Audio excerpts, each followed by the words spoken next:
मुच्यते। पूर्णस्य पूर्णमादाय पूर्णमेवावशिष्यते। ॐ शान्ति शान्ति शान्तिः। हरि ओम श्री गुरुभ्यो नमः। ह्रीं ह्रीं ह्रीं जापतुष्टे हिमरुचिमुकुटे वल्लकी विग्रहस्ते मातर्नमस्ते दह मम जडतां देहि बुद्धिं प्रशान्ताम्। विद्ये वेदान्तवेद्ये श्रुतिपरिपठिते मोक्षदे मुक्तिमार्गे मार्गातीतस्वरूपे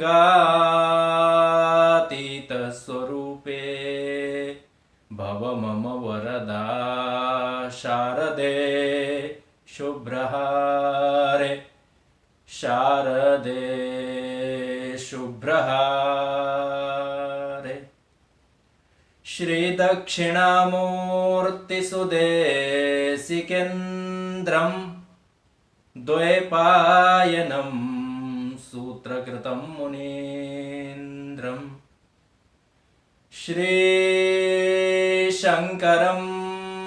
भाष्यकृतं यतीन्द्रं मद्देशिकं चापि नमामि नित्यं मद्देशिकं चापि नमामि नित्यं। हरि ओम सहनौ यशः सहनौ ब्रह्मवर्चसम्। ओम शांति शांति शांति। असंख्य कल्याण गुणगण निलय आनंद कंद चिन्ह मूर्ति सच्चिदानंद परमात्मा की अहेतु की कृपा से पुनः एक बार ऋषियों की, गुरुओं की, आचार्यों की महान परंपरा में प्रतिदिन की भांति शास्त्र श्रवण के लिए उपस्थित होने का सौभाग्य प्राप्त हुआ। शास्त्र श्रवण को मुक्ति में प्रथम हेतु कहा गया। श्रवण मनन निधिध्यासन आंतरिक साधनों में से प्रथम साधन है। श्रवण हेतु यद्यपि श्रवण का अर्थ थोड़े भिन्न प्रकार से भी है, परंतु प्राप्त अवसर के प्रति परमात्मा का अनुग्रह और स्वयं के जन्मांतर के सुकृत ऐसा स्मरण करते हुए केनोपनिषद का पावन प्रसंग। सामवेदीय तलवकार शाखा का यह ब्राह्मण भाग है। चतुर्थ खंड में 4 खंडों में विभक्त है। द्वितीय खंड के ऊपर चर्चाएं प्रचलित हैं, परंतु उपदेश शिष्य को पूर्व खंड से में ही प्राप्त हुआ है। उसी उपदेशित शिष्य को पुनः गुरु के द्वारा किंचित संदेह उत्थापित करके उन संदेहों का पुनः निरसन करके फिर से शिष्य को प्राप्त ज्ञान दृढ़ करना चाहते हैं गुरु, कुल इतना तात्पर्य है। परंतु इस बार की जो दृढ़ता है वह शिष्य के द्वारा स्वयं संपाद्य है, अर्थात शिष्य को ही स्वयं संपादन करना है, क्योंकि गुरु ने प्रश्न रखा। प्रायशः यह होता है कि शिष्य जाकर के गुरु के पास प्रश्न रखते हैं और गुरु उसका समाधान और उत्तर देते हैं। शिष्यों के समाधान हो जाते हैं, संदेहों का निवारण हो जाता है, लौट करके धन्य और कृतकृत्य हो जाते हैं। परंतु यहाँ गुरु ने प्रश्न पूछा। गुरु ने कहा कि हे शिष्य, यदि मन्यसे सुवेदेति दहरमेवापि नूनम, ऐसा कह करके मंत्र का उच्चारण कर ले। केनोपनिषद द्वितीय खंड पहला मंत्र। यदि मन्यसे सुवेदेति दहरमेवापि नूनम त्वं वेत्थ ब्रह्मणो रूपं यदस्य देवेष्वथनु मीमांस्यमेव ते मन्ये विदितम्। भगवान भाष्यकार भगवत पूज्यपाद आद्य जगत गुरु भगवान शंकराचार्य कहते हैं, यह जो शिष्य है कोई सामान्य नहीं है, योग्याय उन्होंने पहले कहा है, पुनः फिर कहते हैं वाक्य भाष्य में कि विदित अविदिताभ्याम निर्वर्त्य। यह गुरु ने शिष्य की बुद्धि को विदित और अविदित से विलक्षण, भिन्न और अलग प्रकार के जो आत्म तत्व है उसमें शिष्य की बुद्धि स्वात्मनि अवस्थाप्य और तदेव तुम ब्रह्म विद्धि ऐसा कह करके निर्देशित किया हुआ शिष्य है। अत्यंत विचक्षण है, परंतु उनको भी गुरु ने कहा कि हे शिष्य, यदि तुम ऐसा मानते हो कि उस ब्रह्म को जान लिया, सुवेद कर लिया तुमने अच्छी प्रकार से, तो फिर तो तुमने अल्प जाना। दहरम एवापि नूनम, अल्प जानना दोषयुक्त है। कहाँ कहाँ अल्प जाना, तो गुरु ने उसको भी संकेत कर दिया कि मनुष्येषु देवेषु वा, यदि मनुष्यों में यह अंतःकरण इत्यादियों की उपाधि से युक्त अथवा आनंदमय विज्ञानमय इत्यादि कोशों के उपाधि से युक्त आदि आदि, और देवेशु देवताओं में इंद्र शक्र इत्यादि अथवा हिरण्यगर्भ तक के भी तत्तद उपाधियों से उपहित परिच्छिन्न अर्थात बंधा हुआ या उस आकार अथवा घेरे में व्यवस्थित तत्व को यदि है शिष्य तुमने आत्म तत्व करके ऐसा जान लिया, तो फिर वह आत्मा नहीं है, वो तो अल्प है, वो क्षुद्र है और वह विदित है, और विदित तो आत्मा नहीं है। ऐसा कह करके गुरु ने फिर से उसकी व्याख्या की। वह जो ब्रह्म का रूप है, ब्रह्मणो रूपम। अब इसमें कठिनाई यही है कि यह शब्द से व्यक्त नहीं कर सकते, परंतु इसको तो कहना तो पड़ेगा कि ब्रह्मणो रूपम, वह ब्रह्म का रूप। फिर से वही बात आएगी कि क्या मनुष्य आदि में रूप है, तो कहे नहीं, मनुष्येषु मनुष्यों में अथवा देवेशु देवताओं में भी नहीं, वह ब्रह्म का रूप नहीं है, उसको निषेध कर दिया। अर्थात शब्द से वाच्य के रूप में विहित नहीं कर सकते, परंतु निषेध तो कर सकते हैं ना, निषेध करके तो उसको बतला सकते हैं। वही यहाँ निषेध के माध्यम से गुरु ने शिष्य को बताया कि विदित न विदित नहीं, तब अविदित भी नहीं, विदित और अविदित से अलग। यह किससे कथन किया गया? वाक्य के द्वारा ही कथन किया गया, शब्द के द्वारा कथन किया गया।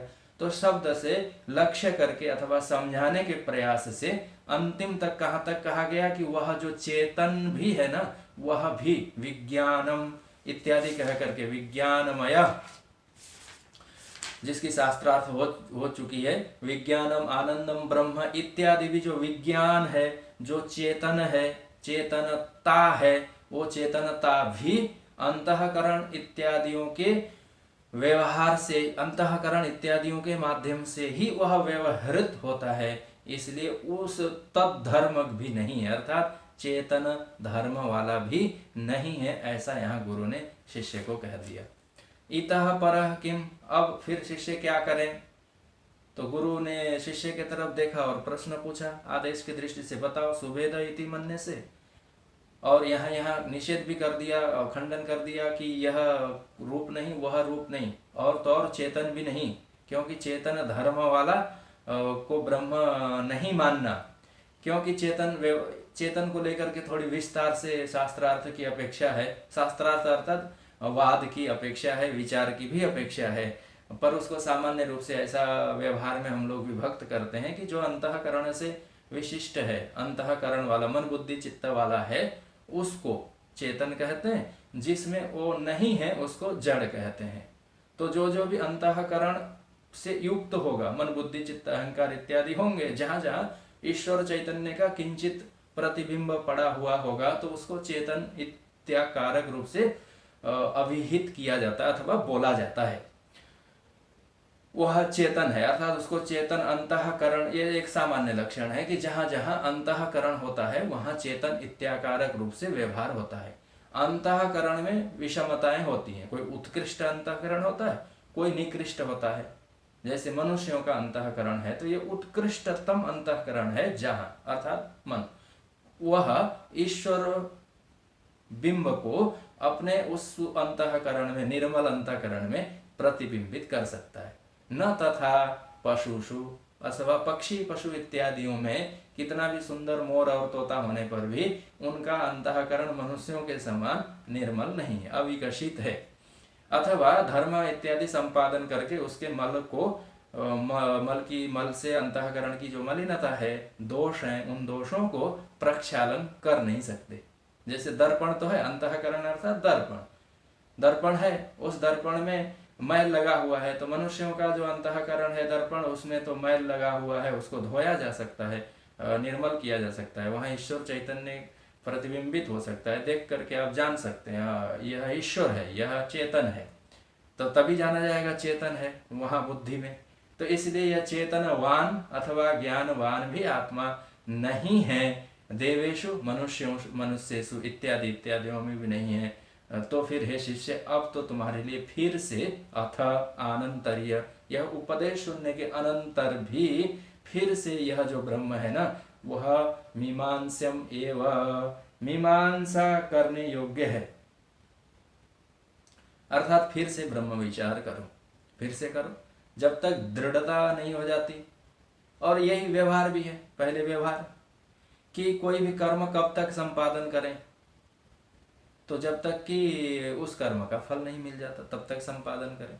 भोजन आप बैठते हैं भोजन करने, तो कब तक आप करेंगे, जब तक भोजन का फल सिद्ध नहीं हो जाता, अर्थात जब तक तृप्ति नहीं हो जाती तभी तक तो आप भोजन करेंगे ना।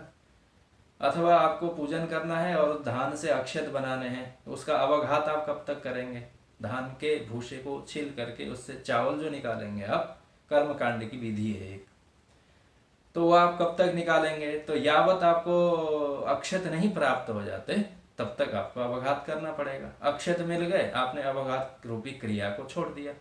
और यहाँ भी आपको ब्रह्म विचारणा कब तक करनी है, जब तक करनी है जब तक कि दृढ़ अपरोक्ष नहीं हो जाता, ऐसा आचार्यों का मत है। तो उसी को ही यहाँ गुरु ने कहा कि यदि तुम में दृढ़ता होती, यदि की बात है क्योंकि मंत्र ही यदि से आरंभ हुआ, यदि मन से सुवेदेति, यदि तुम ऐसा मानते हो तो, नहीं मानते हो, निश्चय हो गया है तुम्हारा तो ठीक। परंतु आचार्यों ने कहा कि यह ऐसा विलक्षण आत्म तत्व है कि वह इतनी सरलता से दृढ़ नहीं होता। देहवच ज्ञानम, जैसे अहम मनुष्य, यह जो ज्ञान कितना दृढ़ हुआ है, जब तक मनुष्य है, मनुष्य के शरीर में, तो अहम मनुष्य कितने दिन का है, अभी तो 30, 40, 50, 60, 70 वर्षों का है, होने पर भी यह ज्ञान कितना दृढ़ है। और तो और यह ज्ञान तो अज्ञान जनित है, झूठा है, अभी आगंतुक है, फिर से नहीं रहेगा। इससे पूर्व किस जन्म में थे, किस योनि में थे, किस नाम रूप आकार में थे, वो भी पता नहीं। परंतु देहवज ज्ञानम, यथा देह शरीर में जिस प्रकार से अहम बुद्धि हुई ही है अथवा हुई रहती है, कोई आकर के नकारा भी देगा, आपको नकार देगा कि नहीं नहीं नहीं नहीं, तुम मनुष्य नहीं, तुम देवता हो, तो ऐसे ऐसे करके देखना पड़ेगा, मैं देवता कैसे, मैं तो अमोघ व्यक्ति हूँ। कितनी दृढ़ ज्ञान है, इतना दृढ़ अहम ब्रह्मास्मि करने के लिए तो गुरु ने शिष्यों का मीमांस्यम एवं, हे शिष्य तुमको यह अभी विचार करने की आवश्यकता है। मीमांसा का शब्दार्थ है विचार करना, विचारणा। यद्यपि पूर्व मीमांसा, उत्तर मीमांसा कह करके अपने शास्त्रों के भी नाम हैं। कर्मकांड का पूर्व मीमांसा और ब्रह्म विद्या संबंधिनी वेदांत का उत्तर मीमांसा। ऋषि जैमिनी के द्वारा प्रतिपादित जो धर्म शास्त्र है, अथा तो धर्मम व्याख्यास्याम, अथा तो धर्म जिज्ञासा, वहां से सूत्रों का जहां आरंभ हुआ है वह कहते हैं 12 अध्यायात्मक है, वह धर्म जिज्ञासा है। अथा तो धर्म जिज्ञासा, और यहाँ उसको मीमांसा कहा गया, अर्थात विचारना, जहाँ धर्माधर्म का विचार किया गया, जहाँ लोकांतर की चर्चा की गई, जहाँ कर्म और उसके फलों का कथन किया गया, जहाँ कर्म के फलदातृत्व के संबंध में विचार है, अर्थात उनका सकल निर्णय, जैसे उत्तर मीमांसा में, ब्रह्म सूत्र में संपूर्ण श्रुतियों का आचार्य पाद ने, भगवान वेद व्यास ने संग्रहित करके सूत्र बना करके उसको मीमांसा अर्थात विचारणा करके, आलोडन विलोडन करके, उसका मंथन करके, इसका नाम मीमांसा है। अर्थात किस संबंधी मीमांसा है ये? तो प्रत्येक वस्तु की मीमांसा होती है, तत्व की होती है, द्रव्य की होती है, पदार्थ की होती है। संसार के लोग सांसारिक पदार्थों की मीमांसा करते हैं, अच्छा है, ये बुरा है, ये हमारे लिए काम का है, चलो रख लेते हैं, आदि आदि जो विलक्षण तरीके से उसको लेकर के, कोई भी तत्व विशेष को लेकर के ऊहा पोहा करना, ये ऐसा है तो क्यों, नहीं है तो क्यों नहीं है, मिल जाए तो इससे क्या फल की प्राप्ति होगी, छूट गया तो क्या हानि है, इत्याकारक रूप में विचार करने का नाम मीमांसा ऐसा है। मीमांसा इति किम, तो विचारणा इति मीमांसा, विचार करना। अब यहाँ प्रसंग ब्रह्म का है, इसलिए शिष्य भी ब्रह्म विचार ही करेगा, क्योंकि आप सब्जी खरीदने जाते हैं तो सब्जी ही खरीद के लाएंगे, दूसरा भी कोई काम मिल जाए कर ले अलग बात है, पर मुख्य आपका उद्देश्य तो वही है ना, क्योंकि उसी कर्म में आप प्रवृत्त हुए हैं। तद्वत यहाँ भी शिष्य और गुरु का संवाद ही ब्रह्म विद्या विषयक है। तो गुरु ने कहा मीमांस्यम एव ते अर्थात तब, तुम्हारे लिए हे शिष्य यह जो आत्म तत्व है, जिसको ब्रह्म ऐसा कह करके उपदेश दिया गया और तुम ही हो ऐसा कह करके श्रुति ने निर्देश किया, ऐसे आत्म तत्व को हे शिष्य फिर से तुम विचार करो, मीमांसा करो। क्यों और कब तक? तो कहे कि यदि मानने से, यदि तुम ऐसा मानते हो कि तुमने जान लिया, तो ये तो बिल्कुल उल्टी सी बात प्रतीत हो सकती है। तुमने यदि परीक्षा पास की तो फिर तुम फिर से परीक्षा दो, ऐसी ही बात हुई। यदि मन से सुवेदित, यदि आधे ही मंत्रों को ग्रहण करें तो, अब अन्यथा तो गुरु ने हेतु इत्यादि तो बता ही दिया कि वो क्यों तुमको विचार करना है, क्योंकि अभी तक तुम्हारे द्वारा जो विचारित मीमांसित ब्रह्म तत्व है वह दहरम एव, वो अल्प ब्रह्म है, वो पूरा ब्रह्म नहीं, वो भूमा ब्रह्म नहीं है, वह उपाधि वाला है, निरुपाधिक नहीं है, वो सविशेष है, वो सगुण है, और निर्विशेष निरुपाधिक निर्गुण ज्ञान चित्त वो ऐसा वाला नहीं है। इसलिए तुम फिर से मीमांसा करो। शिष्य पूछेंगे कि हे गुरुदेव, आपके द्वारा उपदेशित उसी ब्रह्म तत्व का मैं चिंतन करूं, उसी का मीमांसा करूं, कि उससे भिन्न का मीमांसा करूं? सामान्य दृष्टि में यहां गुरु ने फिर से क्या कहा? मीमांस्यम एव ते, हे शिष्य तुम्हारे लिए यह ब्रह्म तत्व फिर से विचार योग्य है, मीमांसा करने योग्य है। मीमांसा का एक लक्षण आचार्यों ने किया, आपात ज्ञानानंतर ज्ञान निष्ठा उपयोगी साधन कलाप मीमांसा, ऐसा भी एक लक्षण कह सकते हैं। आपात ज्ञान के अनंतर ज्ञान निष्ठा की सिद्धि के लिए उपयोगी साधनों का समूह जो है उसका नाम मीमांसा है। उसकी विस्तार से यथा योग्य तरीके से चर्चा करेंगे। पर यहाँ शिष्य के मन में एक दूसरे प्रकार का संदेह उपस्थित हो सकता है, वह यह कि हे गुरुदेव, आपने जो उपदेश दिया हमें पूर्व में, कैसे उपदेश दिया आचार्य ने? न तत्र चक्षुर गच्छति न वाग गच्छति न मनो इत्यादि करके उपदेश दिया प्रथम खंड में, और कहा कि हे शिष्य इसके अतिरिक्त अन्य देव तद विदिताद अथो अविदिताद अधि, ऐसा कह करके मंत्र का भाग भी वहां है, और इसके अतिरिक्त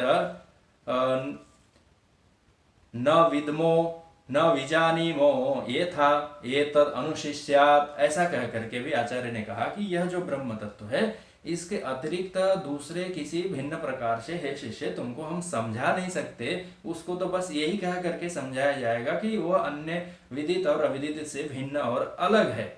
ऐसा कह करके जिस आत्म तत्व का उपदेश दिया था उसी ब्रह्म के संबंध में मीमांसा करनी है अथवा उसको बदलना है, यह भी एक बात है। क्योंकि गुरु ने संदेह किया कि यदि मन से सुवेदेति, तुमने ठीक से जान लिया, तो वो इसलिए कि संसार में प्रायशः व्यवहार में ऐसा होता है कि कोई आप साधन का ग्रहण करते हैं, वो काम नहीं करता तो फिर आप दूसरा पकड़ लेते हैं। तो गुरु ने कहा कि जो तुमने ब्रह्म का निश्चय किया है और तुमने यदि वो ऐसा देवता में किया है तो तो फिर तो वो ब्रह्म नहीं है, दहरम है। तो फिर तो क्या विपरीत ज्ञान हो सकता है? यहाँ विपरीत ज्ञान की बात है। यद्यपि शिष्य को ऐसा नहीं होगा क्योंकि अत्यंत विचक्षण है, पर सामान्य मनुष्यों को तो ऐसा हो ही सकता है। उसका उदाहरण यह है, अन्यथा भी हो सकता है, कि अमुक देवता के आश्रय में अपने कामनाओं की पूर्ति के लिए चले गए थे और बहुत दिन तक उसके मंत्र तंत्र जाप इत्यादि आपने किया, लड्डू के भोग लगाए, उपवास और व्रत रखे, और भगवान देवता प्रसन्न नहीं हुए, फल की प्राप्ति नहीं हुई। फिर से पंडित जी ने, पुरोहित ने अथवा अन्य किसी ने, हम लोगों को भी तुमको बहुत प्रकार के उपाय बताने पड़ते हैं धर्मशास्त्र के अनुसार, कर्मों के अनुसार, वो भी उनके तत्त फल होते हैं, ये भी अपनी जगह पर है। तो फिर यह विचार करना पड़ता है कि अच्छा चलो, एकादश 16 सोमवार उपवास रहने से काम नहीं हुआ तो फिर से 16 सोमवार उपवास करो, ये कहना पड़ता है। व्रत करो अथवा यज्ञ करो, अथवा अमुक अमुक अमुक पदार्थ का तुमने दान किया तो फिर वो दान से काम नहीं बना तो फिर अमुक का दान करो, अथवा उस विषय को परिवर्तन करने की आवश्यकता अथवा अपेक्षा रहती है सांसारिक और लौकिक पदार्थों में। तद्वत जब गुरु ने कहा कि हे शिष्य अथ, फिर से तुमको अथ भी है, अब इसके अनंतर तुमको फिर से मीमांस्यम एव ते, तुम्हारे लिए वह जो ब्रह्म तत्व है वह फिर से विचार के योग्य है, विचार करना चाहिए। तो गुरु जी को चुपके से शिष्य ने पूछा ही, गुरुदेव उसी ब्रह्म के विषय में चिंतन करूं कि उससे भिन्न के विषय में चिंतन करूं, अलग ब्रह्म के विषय में चिंतन करूं? देवेशु यद ब्रह्मणो रूपम अस्ति तद अल्पम अस्ति, यदि वो अल्पम है तो फिर कि किम असुरेषु अथवा मनुष्येषु यद अल्पम रूपम उपाधि परिच्छिन्नम अस्ति किम तर्हि पशु इत्यादि पशु पक्षीषु, ये प्रश्न आएगा। उसका सामान्य सा अर्थ ये हुआ कि यदि मनुष्यों में जो ब्रह्म तत्व का अल्पत्व तुमने निश्चय किया है तो फिर मनुष्य से इतर में तुम निश्चय करो, ऐसा अभिप्राय नहीं है, ऐसा अभिप्राय नहीं है। यह विपरीत ज्ञान है। बहुधा सांसारिक साधनों में विपरीत ज्ञान होता है, पर इन साधनों में अर्थात ब्रह्म विषय के संबंधी साधनों को लेकर के अभी उसको संदेहग्रस्त होने का नहीं है, क्योंकि साधन तो पहले से ही निश्चित है।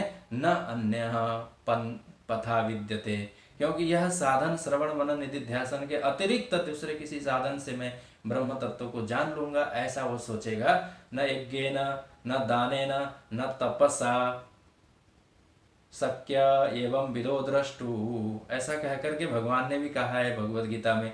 तो यह तप से, ज्ञान से, यज्ञ से इत्यादि से प्रत्यक्ष नहीं होने वाला, साधन तो यही है। इसलिए गुरु ने न साधन बदलने के लिए कहा है न साध्य को बदलने के लिए कहा है। गुरु कुल इतना बताना चाहते हैं कि हे शिष्य, वह यह जो ब्रह्म तत्व पूर्व में उपदेशित है तुम्हारे लिए, और तुम यह जो शिष्य अत्यंत साधनों को संपादित कर चुकने के बाद अत्यंत पवित्र हुए हो, ये जो विचारणा से, यही तुम शिष्य और वही वह यह ब्रह्म तत्व, उसी को ही पुनः पुनः अत्यंत दृढ़ करने के लिए गुरु ने यहाँ आदेश दिया तुम्हारे लिए मीमांस्यम एवं। कब तक विचार करना है? तो कहे कि जब तक निश्चय नहीं हो जाता तब तक विचार करना है। जैसे देवराज इंद्र आकर के 101 वर्ष तक, छांदोग्य में पूर्व के सत्रों में भी यह आख्यायिका भगवान भाष्यकार ने स्मरण किया है, इसलिए श्रवण कराया गया विस्तार पूर्वक। यह बात इसीलिए ही उत्थापित की गई थी कि जैसे विरोचन को विपरीत ज्ञान हो गया, उपदेश तो वही था, तद्वत इस शिष्य को भी यह होता कि अच्छा चलो ब्रह्म तत्व तो है, परंतु वही ब्रह्म है कि ब्रह्म बदल लूं, वही साधन है कि वो साधन निष्ठ हो, साध्य निष्ठ हो, और निष्ठता पहले हो चुकी है, यह भी बात स्मरण में करने की है। तो यहाँ शिष्य को गुरु ने कहा कि मीमांस्यम एव, हे शिष्य अब तुम जाकर मीमांसा करो। तो कितने देर तक मीमांसा करें? तो शिष्य ने विचार किया कि यहीं गुरु जी के सामने बैठ करके मैं विचार करूं और इनको उत्तर दूं, अथवा यहाँ से चला जाऊं। तो सभी आचार्यों का ऐसा मत है कि शिष्य वहां से उठे और एकांत देश में जाकर के विचार करने लगे। अरतिर जन संसदी, यह एक भगवान के अपने वचन है। जन समूह में, कोलाहल में, भीड़ में विचारणा नहीं हो पाती, एकाग्रता नहीं हो पाती। अब बाहर का कोलाहल को तो क्या दोष दिया जा सकता है, जो भी है, अपने अंतस के जो कोलाहल है, मन के बुद्धि के, मन के अनेक प्रकार के संकल्प विकल्प हैं, बुद्धि का अनेक प्रकार का जो भ्रम इत्यादि है, अथवा अनिश्चयात्मिका, अव्यवसायात्मिका आदि आदि प्रकार की जो बुद्धि है वह, और जो इंद्रियों का समूह है, कलाप है, और उनके द्वारा देखे ग्रहण किए जाने वाले, छूने सूंघने वाले जो 5 प्रकार के विषय हैं, यही कम भीड़ नहीं है। चित्त की चंचलता के लिए एक वो सरोवर में शांत सरोवर में आप तालाब में एक पत्थर आप फेंक देते हैं तो वो एक प्रस्तर छोटा सा टुकड़ा सकल सरोवर को आंदोलित करने के लिए पर्याप्त है। छोटे से टुकड़े से सरोवर का शांत और स्थिर जल तरंगायित होकर के किनारे तक पहुंच जाता है, भीड़ हो जाती है तरंगों की। तद्वद कामनाओं की एक छोटी सी चिंगारी मनुष्य के अंतस में उत्पन्न होकर के संकल्प विकल्प लेकर के उसको इंद्रियों के द्वारा चेष्टा प्रचेष्टा इत्यादियों के साथ होकर के और जगत के प्रपंच में प्रवेश कर जाती हैं सारी इंद्रियां। हरंती प्रसभम मनः, हरंती प्रसभम मनः, भगवान ने कहा। तो ये कोलाहल है, ये भीड़ है, तो उसका अर्थ हुआ कि समाहित चित्त होकर के, यद्यपि झट से हम लोग बाहर के पदार्थों को, व्यक्ति को, वस्तु को, देश को, स्थान को, भूमि को, अथवा अन्य अन्य आनुषंगिक वस्तु पदार्थों को झट से दोष दे देते हैं, ना, यहाँ भजन नहीं हो रहा है, यहाँ चिंतन नहीं हो रहा है, यहाँ मनन नहीं हो रहा है, यहाँ एकांत नहीं है। ऐसा आपके स्व परिश्रम से, अथक परिश्रम से किया गया निर्माण, आपके लिए बनाई गई व्यवस्था आपके लिए अनुकूल सिद्ध नहीं है, तो फिर वन में जाकर के भी होगा कि नहीं, ऐसा निश्चय पूर्वक नहीं कहा जा सकता। तो यहाँ पर गुरु ने शिष्य को कहा कि हे शिष्य, मीमांसम एवते ब्रह्म, तुम्हारे लिए अभी ब्रह्म विचार करने योग्य है, जाकर के विचारणा करो, मीमांसा उसकी करो। विपरीत जो भावना है, उद्रेक होती हैं, तो उनको न्याय प्रयोग से हटाने का भी नाम मीमांसा है। मीमांसा इति किम तत्व निर्णय मीमांसा, जाकर के तुम तत्व का निर्णय करो। अभी तुम्हारे द्वारा यह निश्चित नहीं हो पा रहा है ब्रह्म तत्व, ऐसा कहकर कि गुरु के द्वारा आदेशित होकर के, हिंदी में अर्थ लिखने वालों ने लिखा है, तब शिष्य ने एकांत देश में विचार करके अनंतर कहा, क्योंकि विचार करने के लिए एकांत में जाना आवश्यक है, जिसकी चर्चा पूर्व के सत्रों में हम लोग कर चुके हैं। भगवान ने 6ठे अध्याय में विस्तार पूर्वक एकांत देश में रह करके नात्यस नतस्तु योगोस्ति न चैकांत मनस्नतः यत्र उपरमते चित्तम निरुद्धम योग सेवया यत्र चैवात्मनात्मानं पश्यन्नात्मनि तुष्यति। जब तक उसको संतोष नहीं हो जाता, जब तक वो निश्चय नहीं कर लेता कि मैं अब निश्चय ही कर लिया आत्म तत्व को, ऐसा होने तक उसको तत्रैकाग्रम मनः कृत्वा इत्यादि है। उसी प्रसंग में भगवान ने कहा कि एकांत देश में जाकर के विचारणा करनी चाहिए। जैसे वायु के द्वारा हल्की सी वायु चलने पर भी नेंगते, दीपक के समान तरल यह जो चित्त, हल्की सी वायु चलने से जैसे दीपक तरंगायित हो जाता है प्रदीप, वैसा भी चित्त न हो और वो अत्यंत तुष्यत अवस्था तक को पहुंच जाए, ऐसा नहीं शनै उपरमित, ऐसा भी भगवान ने 6ठ अध्याय में कहा है। और वहीं पर ये बात आई है, एकाग्र होकर के एकांत देश में जाकर के आसन में बैठ करके इस प्रकार से ब्रह्म चिंतन आरंभ करना चाहिए। संपूर्ण भय भ्रम इत्यादियों को छोड़ करके यह सब भगवान ने वहां कहा है। तो उस प्रकार से यह शिष्य एकाकी यतचित्तात्मा निराशीर परिग्रह, भगवान ने ये भी कहा है। भगवान कहते हैं कि संग्रह रहित होकर के अकेला ही एकांत स्थान में स्थित होकर आत्मा को निरंतर परमात्मा में लगाएं। दोनों को एक करने का अर्थात एक जानने का प्रयास करें, ऐसा कह करके जो विधि बताई जाती है, ये बिल्कुल आरंभ है। उसके अनंतर ब्रह्म विचारणा की बात तो फिर तत्त उपनिषदों में भिन्न भिन्न प्रकार से, पुराणों में, अध्यात्म ग्रंथों में, सूत्रों में, सभी प्रसंगों में ब्रह्म विचार थोड़े से पार्थक्यता के साथ आया हुआ है। और सबसे जो भाष्यकार ने उदाहरण दिया, जाकर के विचारण करना इसलिए भी संगत प्रतीत होता है कि देवराज इंद्र और विरोचन प्रजापति से उपदेश सुनने के अनंतर 32 वर्ष तक आश्रम में रह करके ब्रह्मचर्य पालन करके छायात्म पुरुष का यह ऐसा अक्षिणी पुरुषो दृश्यते यह उपदेश सुन करके फिर से श्रृंगारित होकर के जल के सकोरे से जल से भरे हुए सकोरे में फिर से देख करके, ये पहला उपदेश था, वह देख करके फिर से चले गए तो विरोचन लौट करके नहीं आए, उन्होंने उसी को आत्म तत्व निश्चय कर लिया। पर देवराज इंद्र ने वहां जाकर के विचार किया था। वह विचार की पद्धति छांदोग्य उपनिषद में विस्तार पूर्वक आई हुई है। वह प्रसंग फिर से अत्यधिक विस्तार हो जाएगा। संक्षेप में यही है कि उन्होंने 4 पर्याय तक विचार किया, उपदेश ग्रहण किए।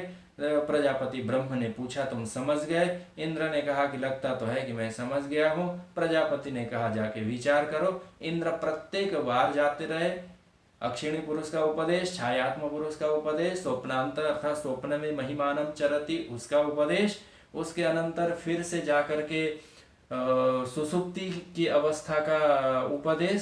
सुसुप्ति के अवस्था में भी किंचित कुछ भी बाहर का जानता तो नहीं है, परंतु नहीं जानने पर भी वह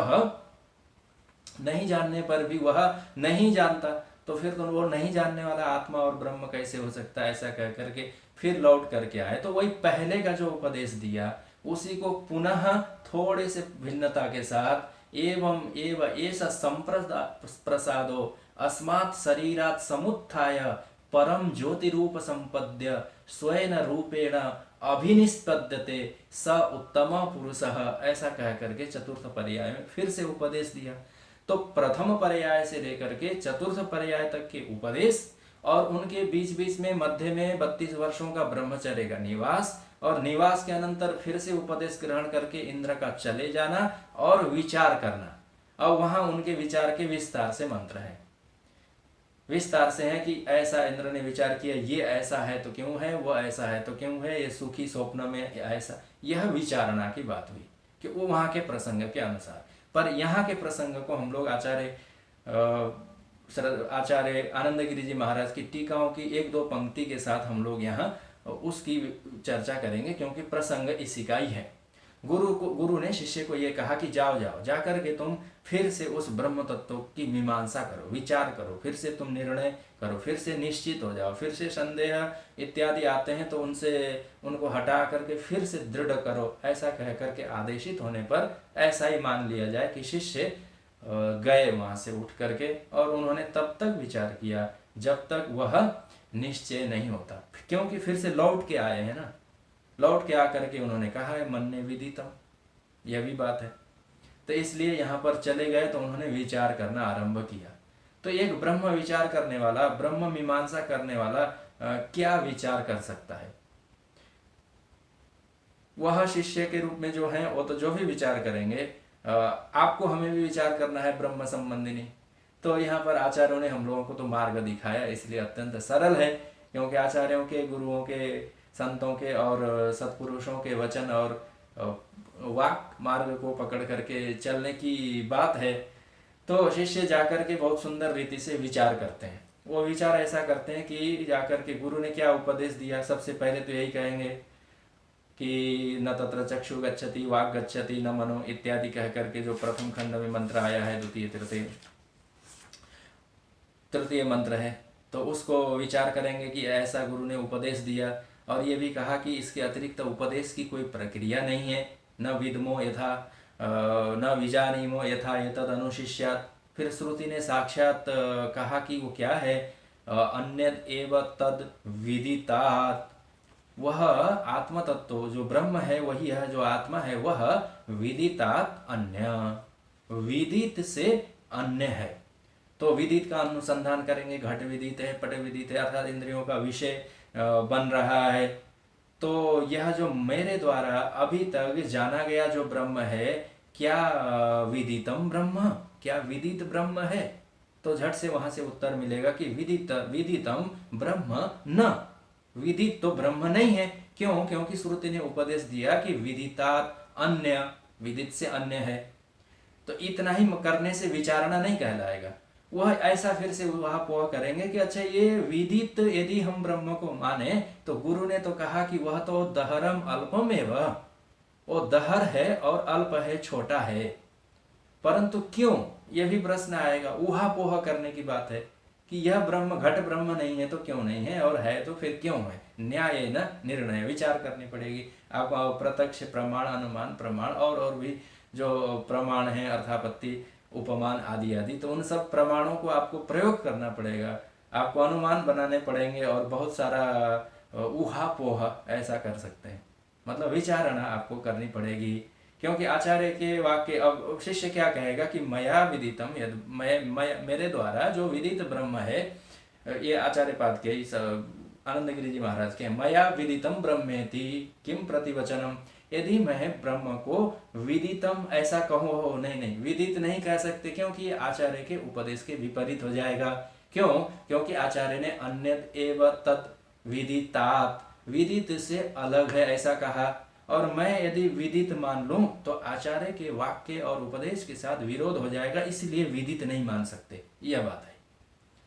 क्यों? क्योंकि उन्होंने उपदेश दिया अन्यद एव तद विदितात, विदित से वह ब्रह्म अन्य है, और मैंने ब्रह्म को विदित सुवेद मान लिया, तो फिर तो वह घटवत विकारी हो जाएगा और आचार्य के वाक्य का विरोध भी हो जाएगा, क्योंकि जो जो भी विदित होगा वो इंद्रियों का विषय होगा, विषय होने के कारण वो ग्राह्य होगा, और ग्राह्य, त्याज्य, हेय, उपादेय, विदित, अविदित इत्यादि से वह भिन्न है, ऐसा आचार्य ने कहा है।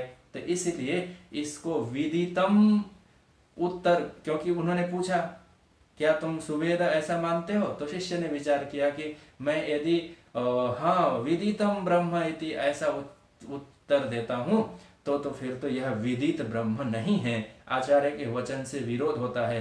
यदि ब्रह्म को विदित मान ले तो घटवत विकारी हो जाएगा, घटपट के समान उत्पत्तिमत जनिमत पदार्थ हो जाएगा, वो नाशवान हो जाएगा। इसलिए ब्रह्म को मैं विदितम ऐसा नहीं मान सकता। ये समस्या है। विदित क्यों नहीं मान सकते? क्योंकि विदित मानने से श्रुति के साथ विरोध हो जाएगा, क्योंकि श्रुति ने कहा है अन्य देव तद विदितात, विदित से अलग है। अच्छा ठीक है, विदित से अलग है, यदि बलपूर्वक मान ले तो बोले मान तो लोगे, परंतु वह जो ब्रह्म होगा ना, दहरम होगा, अल्पम होगा, उत्पत्ति वाला होगा, घट के समान विकारी और नाशवान होगा।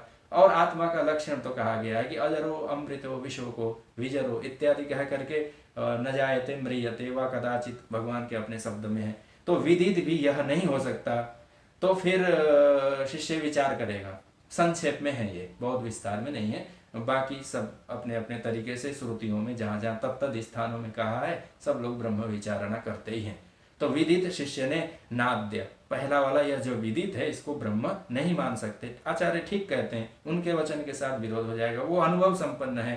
श्रुति साक्षात कहती है विदिता धन्य, तो विदित से तो अलग ही होगा, तो इसलिए मैं ब्रह्म को पुनः विदित नहीं मान सकता, क्योंकि विकारित्वात्, यदि विदितम तत्तद विकारी, वो विकारवान हो जाएगा, नाश वाला हो जाएगा, उत्पत्ति वाला हो जाएगा, तो नहीं मान सकते।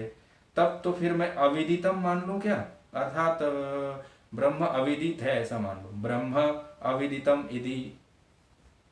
तो अविदित मानने में भी वही दोष है कि श्रुति ने कहा विदितात अधि, विदित से भी वह श्रेष्ठ और अलग है, ऐसा अविदित हो जाएगा।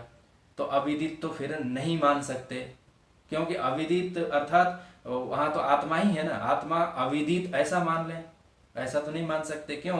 क्योंकि किसी को भी यदि कहा जाए आत्मा अर्थात स्वयं, आत्मा अर्थात ब्रह्म, क्योंकि तदेव ब्रह्म त्वं विद्धि ऐसा कह करके आत्म स्वयं को ही शिष्य से स्वात्मनि अवस्थाप्य, और उसी को ही तदेव त्वं ब्रह्म ऐसा कह करके गुरु उपदेश एकता का दे चुके हैं। वो चेतन की दृष्टि से भी यही कहा कि एक चेतन है, यहाँ वहाँ सर्वत्र एक ही है, यहाँ भी है और वहाँ भी है, चेतन की एकता गुरु के द्वारा उपदेशित हो चुकी है। तो फिर से शिष्य ऐसा विचारणा करेंगे कि अच्छा तब तो अत अविदितम ब्रह्म अविदितम ऐसा मान लेता हूँ। तो फिर अविदित मानने में भी और बड़ी समस्या यह है कि आचार्य और आगम ने ये उपदेश दिया कि अविदित से वह अलग है, विदित मानने पर घटपट के समान वह ब्रह्म नाशवान प्रसंग हो जाएगा। और द्वितीय मानने पर अर्थात अविदित है। तो कोई आकर के पूछे, गुरु ने कहा तुम ब्रह्म हो, और कोई आकर के पूछेगा आप कौन है, तो आप ऐसा तो नहीं कहेंगे कि मैं तो नहीं जानता कि कौन हूं। कोई आकर के आपसे हमसे पूछे आप कौन है, तो आप कहेंगे कि मैं नहीं जानता कौन हूं, ऐसा तो नहीं कहा जा सकता।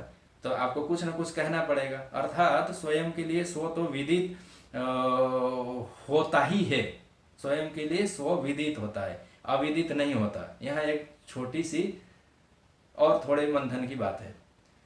एक बार एक छोटा सा और स्मरण कर लें कि यह आत्मा को अविदित, आत्मा अर्थात स्वयं को अविदित स्वयं के द्वारा कैसे हो सकता है, वो तो विदित तो है ही, परंतु समस्या यह है कि श्रुति ने विदित से अन्य है ऐसा कहा है।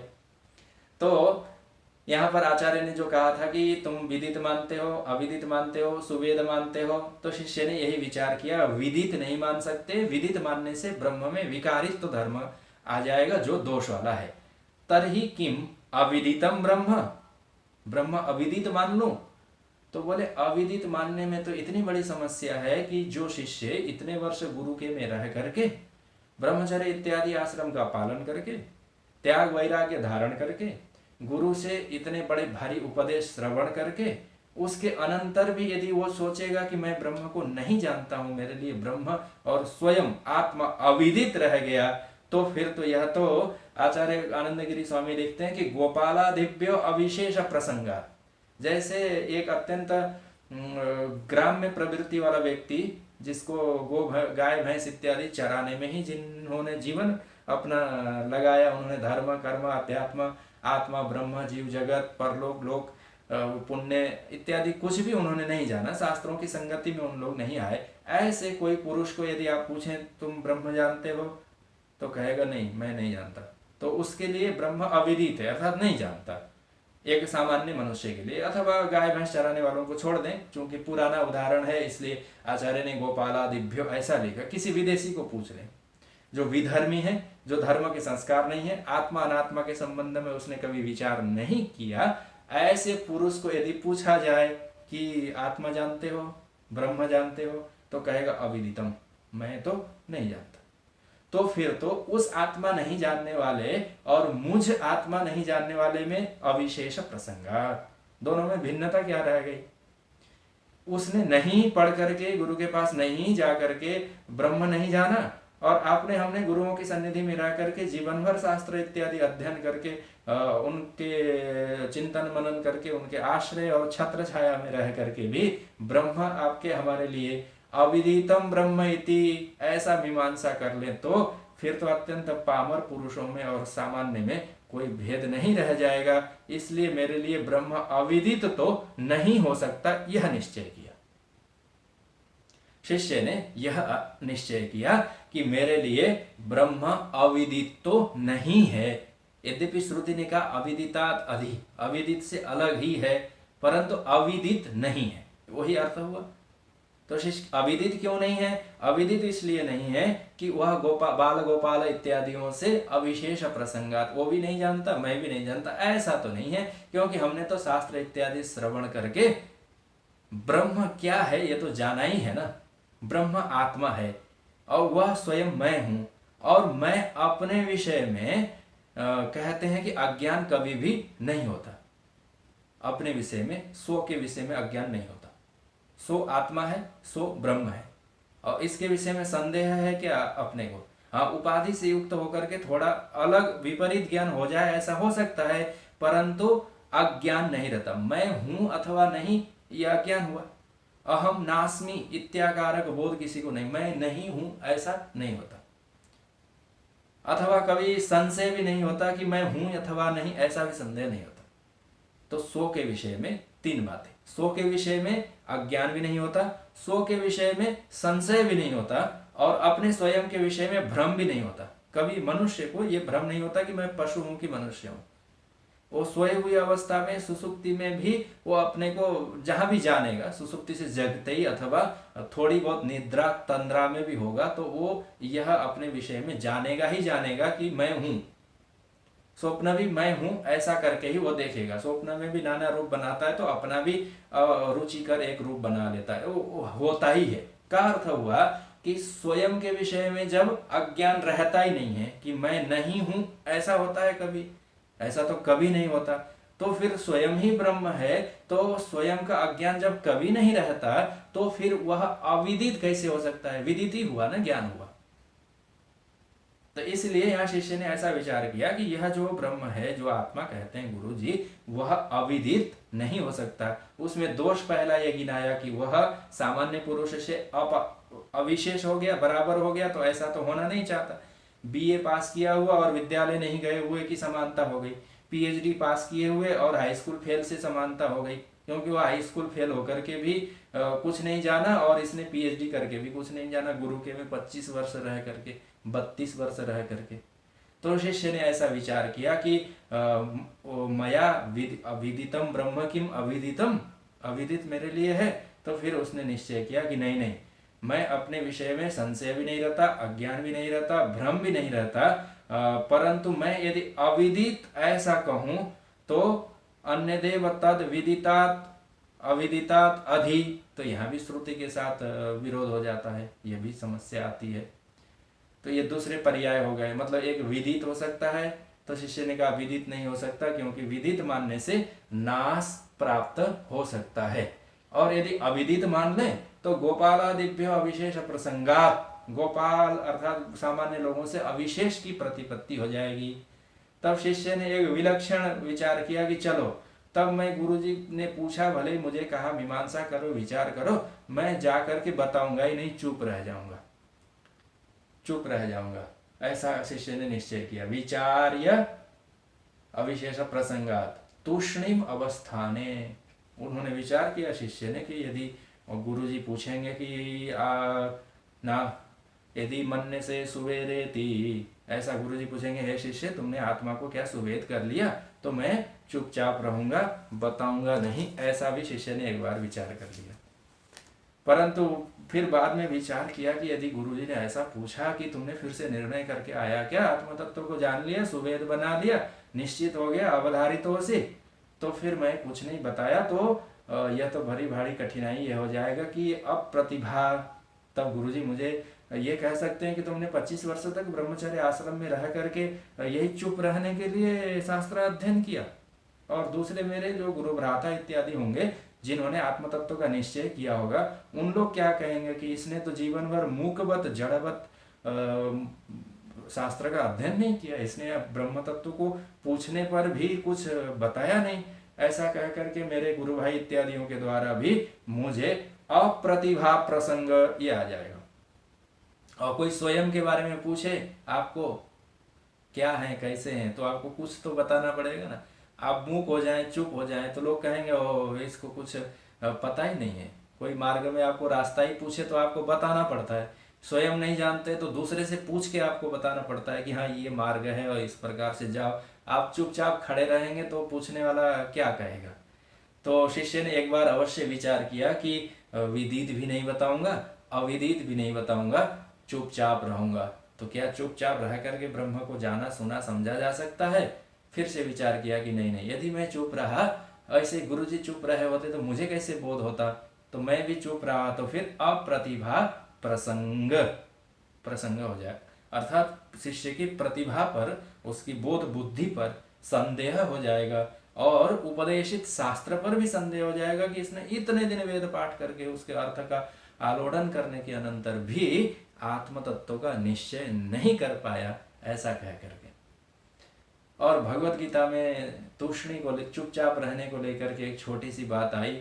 भगवान श्री कृष्ण नाराज हो गए थे अर्जुन से जब उसने पूछने पर चुप रहने का निश्चय किया था। अर्जुन ने अर्जुनम निमित्तीकृत्य निमित्त मात्रम भव शब्द साचिन, ऐसा भगवान ने कहा था।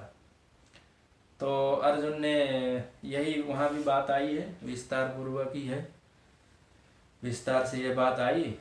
भगवान ने अर्जुन को पूछा चलो युद्ध करते हैं, अर्जुन ने भी कहा चलो युद्ध करते हैं, क्योंकि दुष्टों के दलन और संहार के लिए युद्ध आवश्यक है।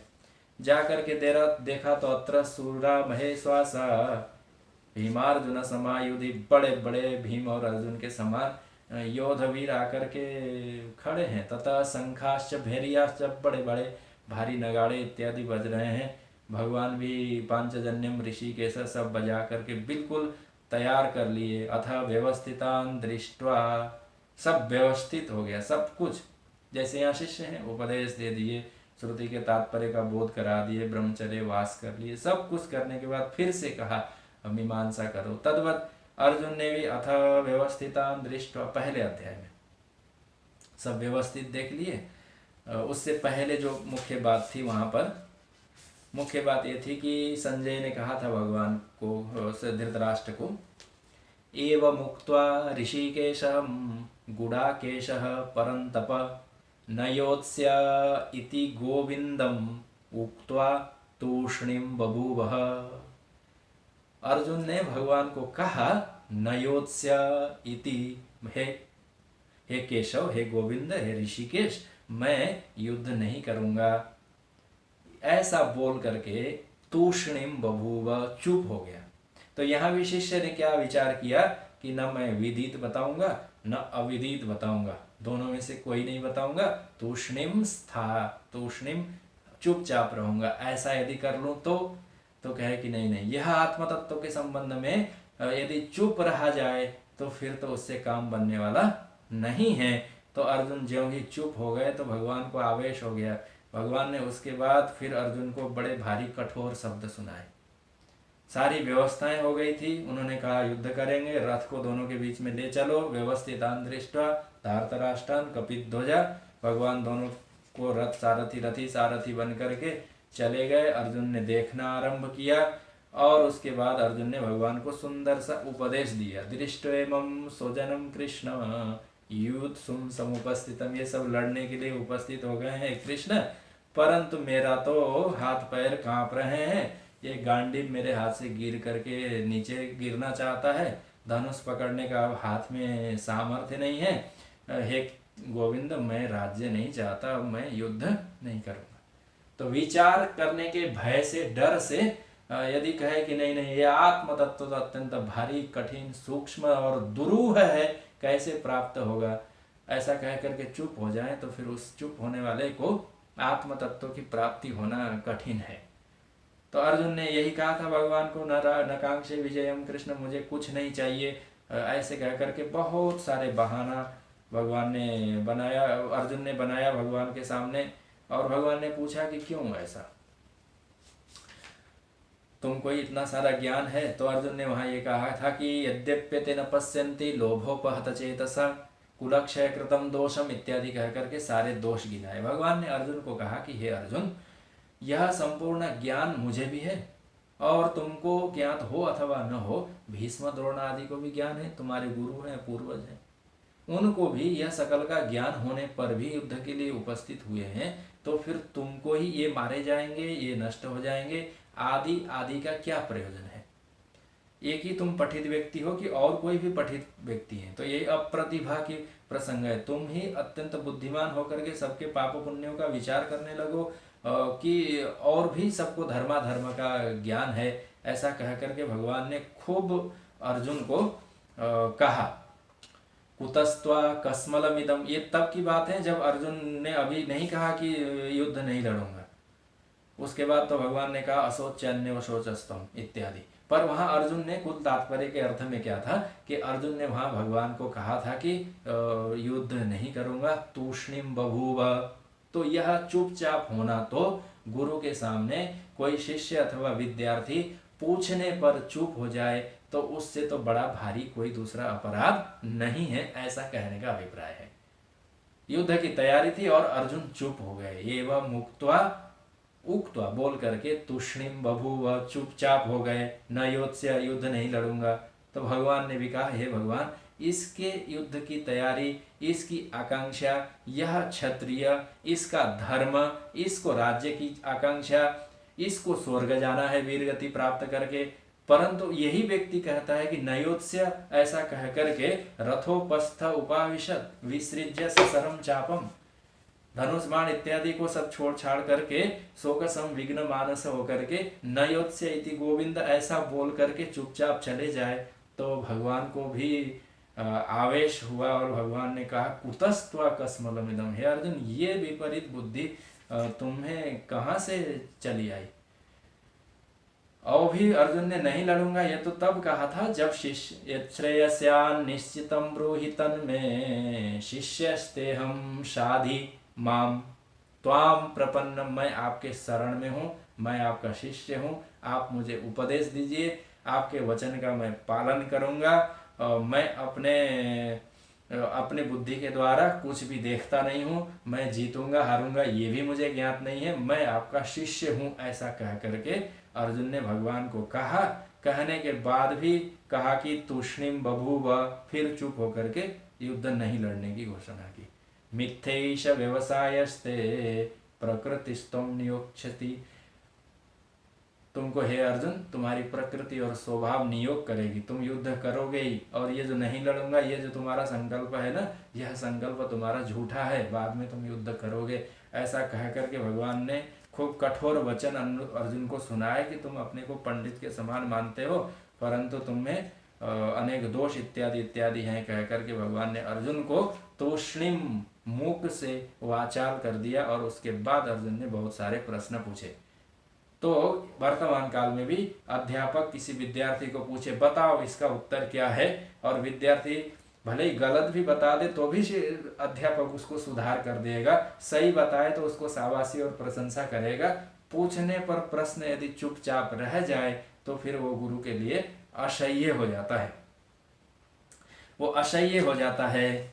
फिर गुरु ने तूष्णीम बभूव, वहाँ इतना ही तात्पर्य था। जैसे अर्जुन चुप हो गए थे और गुरु को भगवान कृष्णम वंदे जगत गुरु, भगवान को उतना रुचिकर पसंद नहीं हुआ था, तद्वत यहाँ शिष्य ने भी विचार किया कि चलो मैं न विदित है बताता हूँ न अविदित है ऐसा बताता हूँ, तूष्णीम अवस्थाने चुप रहूंगा। फिर विचार किया कि मैं यदि चुप रहूंगा नहीं बताऊंगा तो सब लोग सोचेंगे कि देखो ये कुछ जानता नहीं है, और मैं नहीं जानता हूँ ऐसा तो नहीं है, मैं तो जानता हूँ, ऐसा फिर उसने निश्चय किया। तो कहा कि हाँ चुपचाप रहना भी उचित नहीं है, विदित बताना भी उचित नहीं है, अविदित कहना भी उचित नहीं है। तो बहुत विचार करके शिष्य ने ऐसा निश्चय किया कि मैं विदित अविदित समुच्चय वच्मि, विदितम अविदितम च इति समुचितम वच्मि, यह शिष्य ने मीमांसा करके निर्णय किया। अर्थात विदित है ऐसा ही मैं कहूंगा और अविदित है ये भी कहूंगा, ये दोनों को मिला करके कहूंगा। क्यों भाई आप ऐसा क्यों कहेंगे, दोनों कैसे आप निश्चय करेंगे? विदित है ऐसा भी आप कहेंगे विचार करने के अनंतर, और अविदित है ऐसा भी कहेंगे। तो फिर से यहाँ पूर्व में कथित बात का स्मरण करें, स्वात्म भूतत्वात्, यह जो ब्रह्म है वो प्रत्येक का स्वात्म होने के कारण विदित है। विदित इसलिए है कि स्वयं के प्रति कभी भी अज्ञान नहीं रहता, मैं नहीं हूं ऐसा तो भान होता नहीं है, इसलिए यह आत्म तत्व तो अज्ञान नहीं है, वो ज्ञान है, स्वयं का ज्ञान रहता ही है। अभी भले औपाधिक ज्ञान है, अहम यह देह को लेकर के है, परंतु वो देह इत्यादि को बाद कर लेगा तो फिर तो उसके अनंतर वो निरुपाधिक को, तो निरुपाधिक का भी तो ज्ञान तो रहेगा ना, अर्थात निरुपाधिक वह आत्मस्वरूप को जान लेगा, पर वो विदित होकर के नहीं जानेगा, पर वो विदित है। विदित इसलिए है कि स्वात्म रूप होने के कारण, अपना आत्मा स्वयं कैसे अविदित हो सकता है, वो विदित ही है और उसमें किसी प्रकार का संदेह भी नहीं है। तो शिष्य ने क्या निश्चय किया, विदितम अविदितम समुच्चय वच्मि, दोनों ही मैं बताऊंगा, विदित भी, आत्मरूप हूं इसलिए मैं अविदित नहीं हूं, मैं विदित हूं, परंतु वो घटपट के समान विदित नहीं हूं, उससे थोड़ा अलग और भिन्न प्रकार का हूं। वेदन विषय अविषयत्वात्, अर्थात ज्ञान का विषय नहीं होने के कारण अविदित हूं, परंतु स्वात्मभूत होने के कारण मैं विदित हूं, इसलिए मैं यह विदित और अविदित दोनों एकत्रित करके गुरु के पास बताऊंगा, ऐसा सोच करके बहुत दिन तक, बहुत लंबे समय तक विचार करके फिर से गुरु के पास शिष्य लौट करके आते हैं। यह एक सामान्य रूप से यह ब्रह्म विचार यहाँ इस प्रसंग में कथन किया गया। क्यों? क्योंकि मूल आपके हमारे सामने था, अन्य देव तद विदितात् अथो अविदितात् अधि। शिष्य को इसी पर विचार करना था कि वह आत्मा विदित से अन्य है, अविदित से अन्य है। तो फिर तो अविदित तो हो ही नहीं सकता क्योंकि स्वात्मभूत होने के कारण, तो इसका अर्थ है कि विदित ही है। तो विदित परंतु सुवेद नहीं हो सकता। सुवेद इसलिए नहीं हो सकता कि वो घटपट के समान इंद्रियों का विषय होकर के विदित नहीं हो सकता, पर वो स्वात्मैवत्वात्, वो अपना ही स्वयं का आत्मा है ना, इसलिए अपने संबंध में कभी किसी को न संदेह होता है, न अज्ञान होता है, न भ्रम होता है। तो उसी को निश्चय शिष्य ने करके आचार्य पाद कहते हैं कि शिष्य एकांते उपविष्ट समाहितः सन, अपने संपूर्ण देह इंद्रियों को समाहित करके यथोक्त आचार्यण, आचार्य ने जैसा उपदेश दिया था, जिस प्रकार का उपदेश आचार्य चरण का था उसको, और आगमार्थ, जो आगम अर्थात मूल श्रुति का श्रुति वाक्य है अन्य देव तद विदिताद अथो अविदिताद, उसके अर्थ का भी विचार करके और तर्कतश्च, अपनी बुद्धि की कुशलता को भी उसमें विनियोग करके, साथ ही साथ स्वानुभवम, अपना अनुभव का भी संयोजन करके, कृत्वा, फिर से आचार्य सकाशम उपगम्य, आचार्य के पास आकर के उपस्थित हो गए। तो फिर से आचार्य ने यही पूछा कि इस बार तुम क्या करके आए हो, तुमने ब्रह्म को जाना क्या? तो शिष्य ने कहा मन्ने विदितम, हे गुरुदेव मैं उस ब्रह्म तत्व को ऐसा मानता हूं कि जानता हूं। कैसा जानते हो? तो विदितम मन्ने, वो आत्म तत्व विदित समझता हूं, अर्थात मैं ब्रह्म तत्व को जान गया हूं, ऐसा कहते हैं। कैसे जान गए? तो उसको ऐसे ही जाने। कैसे? अन्य देव तद विदिताद अथो अविदिताद आदि, उसका अर्थ हुआ कि आत्म तत्व को इस प्रकार से समझ गए। तो बात समझ की है। कैसे समझ गए? कि वो विदित भी नहीं है और अविदित भी नहीं है, परंतु आत्म तत्व होने के कारण वो अविदित नहीं रह सकता, इसलिए वो आत्म तत्व विदित है, परंतु वो घटपट के समान इंद्रियों के माध्यम से अपेक्षित होकर के विदित नहीं है। वो तो साक्षात है, घट आदि प्रत्यक्ष है, वह साक्षात होने के कारण साक्षात अपरोक्ष है, ऐसा आत्मा है। ऐसा शिष्य निश्चय करके गुरु के पास आया और उन्होंने फिर से एक उत्तर दिया मन्ने विदितम, गुरु के द्वारा पूछने पर। परंतु यह जो विदितम है इसका विस्तार है अगले मंत्र में, और उसका आकार है वो फिर शिष्य को किस प्रकार से व्याख्या करेंगे शिष्य गुरु के सामने, गुरु शिष्य संवाद के रूप में हम लोग फिर से उसका आगे के प्रसंगों में यथा योग्य मति और समय के अनुसार चर्चा करेंगे। आज के सत्र को हम लोग यहाँ इत्याकारक चर्चा के साथ विश्राम देते हैं। हरि ओम। पूर्णमदः पूर्णमिदं पूर्णात् पूर्णमुदच्यते पूर्णस्य पूर्णमादाय पूर्णमेवावशिष्यते। ओम शांति शांति शांति। हरि ओम। श्री गुरुभ्यो नमः। हरि ओम। शंकरं शंकराचार्यं केशवं बादरायणं सूत्रभाष्यकृतौ वन्दे भगवन्तौ पुनः पुनः। ईश्वरो गुरुरात्मेति मूर्तिभेदविभागिने व्योमवत् व्याप्तदेहाय दक्षिणामूर्तये नमः। ओम शांति शांति शांति।